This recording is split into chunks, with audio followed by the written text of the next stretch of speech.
पुराणों में वर्णित है कि भगवान विष्णु, राम और कृष्ण को तुलसी का भोग लगाने से भगवान प्रसन्न होते हैं और प्रसाद को ग्रहण करते हैं। परंतु गणेश जी के भोग में तुलसी का प्रयोग वर्जित बताया गया है। माना जाता है कि गणेश जी को तुलसी का भोग लगाने से भगवान नाराज हो जाते हैं।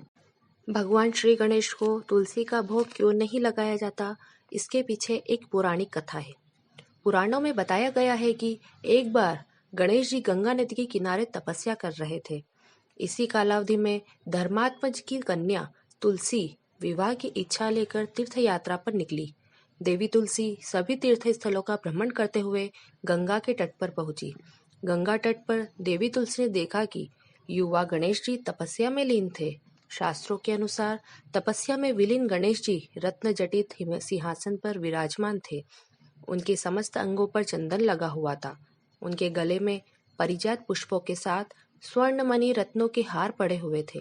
उनकी कमर में अत्यंत कोमल रेशम का पीतांबर लिपटा हुआ था। तुलसी श्री गणेश के इस सुंदर स्वरूप पर मोहित हो गई।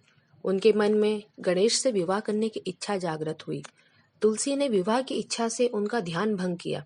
तब भगवान श्री गणेश ने तुलसी द्वारा तप भंग करने को अशुभ बताया और तुलसी की मंशा जानकर स्वयं को ब्रह्मचारी बताकर उसके विवाह प्रस्ताव को नकार दिया। विवाह प्रस्ताव ठुकराने पर तुलसी ने नाराज होकर गणेश जी को श्राप दिया कि उनके एक नहीं बल्कि दो दो विवाह होंगे। इस पर श्री गणेश ने तुलसी को भी श्राप दे दिया कि तुम्हारा विवाह एक असुर से होगा। एक राक्षस की पत्नी होने का श्राप सुनकर तुलसी ने गणेश जी से माफी मांगी।